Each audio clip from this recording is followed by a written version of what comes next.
आईलैंडर्स के लिए एक खुशखबरी। अब सर्जरीज के लिए नहीं जाना पड़ेगा आप लोगों को, आइलैंड से बाहर नहीं करना पड़ेगा जरूरत से ज्यादा पैसे खर्च, क्योंकि अब अपोलो क्लिनिक 11 चरमा में आ चुका है मॉड्यूलर ओटी और आईसीयू फैसिलिटीज, जहां पर सारी सर्जरीज एंड ट्रीटमेंट अवेलेबल हैं। अब सर्जरीज के लिए पोर्ट ब्लेयर और चेन्नई के डॉक्टर्स रहेंगे आपके लिए, तो फिर घर से इतनी दूर क्यों जाए।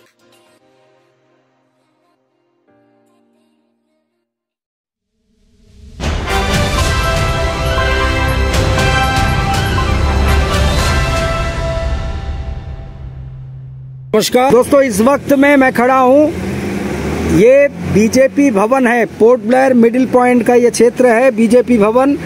और ये जो हमारे साथ इस वक्त में यहाँ मौजूद हैं तमाम लोग, महिलाएं हैं, पुरुष हैं, जो कर्मचारी हैं डीआरएम पीडब्ल्यूडी के, और वर्षों से ये अपनी मांगों के साथ जो हैं प्रशासन के समक्ष जाते रहे हैं। और इन्होंने अनुरोध किया कि हमें अब जो है परमानेंट का दर्जा जो है वो दिया जाए। 20 साल, 22 साल, 18 साल लगातार ऐसे वर्षों से काम कर रहे हैं लोग।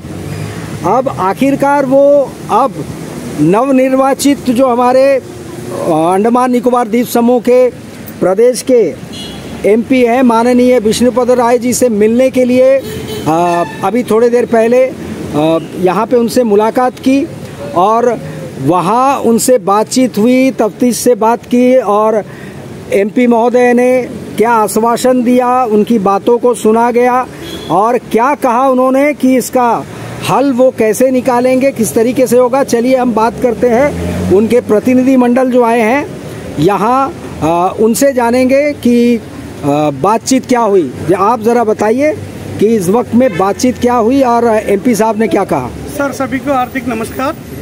हमारा एमपी साहब से मुलाकात हुआ है। हमारे जो डिमांड कई वर्षों से है, जो 2017 में 1/3 हुआ है और बाकी लोग भी हो चुके हैं, उनका एक वन टाइम सेटलमेंट रेगुलाइजेशन का मुद्दा था, तो उनको लेकर कुछ ही दिन पहले चीफ इंजीनियर साहब से भी मुलाकात हुआ।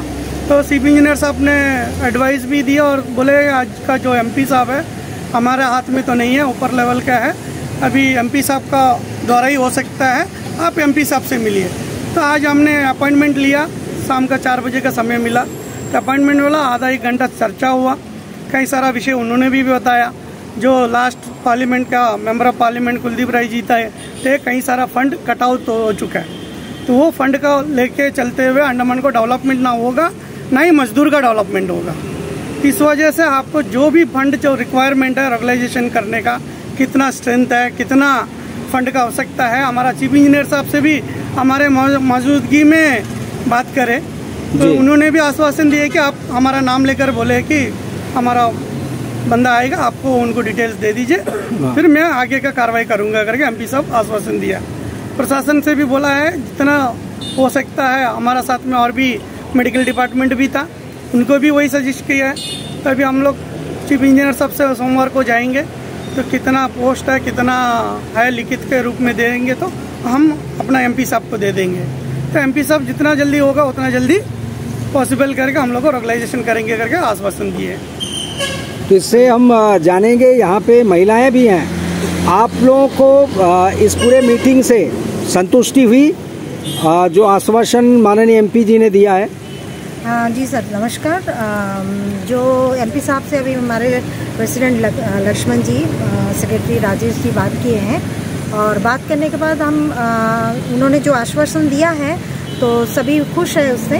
बट यही कि हम यही चाहते हैं कि जल्द से जल्द ये इस विषय में मतलब कार्रवाई हो, और उस की जो जैसे एससी साहब को जो मैसेज उन्होंने दिया है वो लक्ष्मण जी को सौंपा है कि उनसे डिटेल लाए, उनको दे, उसके बाद जितनी जल्दी हो सके रेगुलाइजेशन का मुद्दा में वो स्टेप लेंगे।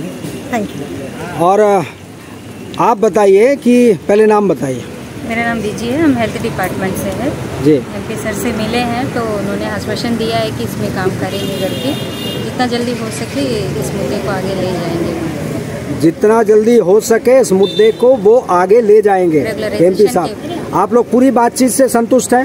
जी, संतुष्ट है। हाँ लक्ष्मण जी, आपको क्या लगता है कि ऐसे कोई टाइम फ्रेम तो नहीं दिया गया सर, टाइम फ्रेम लेकिन बजट का मुद्दा बहुत बड़ा है कि उन्होंने कुछ पेपर भी दिए हैं जो हाल ही में 2 साल का बजट जितना कम हो चुका है तो अंडमान को ना डेवलप हो सकता है, ना मजदूर का सैलरी का भी वो बजट में ही है, तो आपका सैलरी भी उसी से आता है, तो वो बजट में तो नहीं हो पाएगा। तो हम ये जो पेपर दिए हैं एमपी साहब तो आने वाला उल्टा है, ये है अलग अलग विभाग का अलग अलग फंड है। अंडमान निकोबार का एक लमसम फंड भी है। ये पूरे फंड के जो लिस्ट हैं अलग अलग तबके में जो दिया गया है, विभाग का भी है और गवर्नमेंट एम्प्लॉय का सैलरी का भी है। सभी चीजें अभी लास्ट 2-3 साल से जो हाल ही में जो एमपी साहब थे उनके वजह से बहुत सारा कटौती हो चुका है। इस विषय में कई मंत्री जी से बात हुआ है बोला, और आप लोग का विषय को भी बात को लेके जाएंगे हम।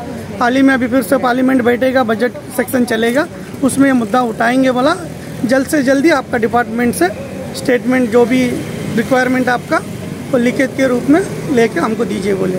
तो हमने उनसे रिक्वेस्ट भी किया है कि सब आप भी जाए, तो बोला हमने भी जाके हम भी अपना तरफ से करेंगे, आप अपना तरफ से एमपी साहब बोला है बोलिए, और फ़ोन में भी बात हुआ है, तो हम सोमवार को जाके उसके डिटेल्स लेंगे। चलिए, उम्मीद यही करेंगे कि जिस काम के तरीके के लिए जो है माननीय एमपी साहब विष्णुपद राय जी जाने जाते हैं, कि जिस काम को वो हाथ में लेते हैं वो अंतिम क्षण तक, आखिरी वक्त तक उस काम को कराने का प्रयास करते हैं और आखिरकार वो काम करवा के ही दम लेते हैं। तो हम उम्मीद करेंगे कि ये जो हज़ारों के तादाद में, सैकड़ों के तादाद में मजदूर हैं इस वक्त में, जो इस वक्त में संघर्ष कर रहे हैं और अपनी मांगों को लेके और अपने भविष्यों को लेके, जो अपने परिवार के भविष्य को लेके भी चिंतित हैं, उनकी मांगों को जल्दी पूरा किया जाए और माननीय एमपी महोदय इस पर जल्द से जल्द कार्रवाई करेंगे और सकारात्मक जो हैं नतीजे के साथ में ये खुशखबरी इन तमाम मजदूरों को मिलेगी सौगात के रूप में आने वाले वक्त में। इसी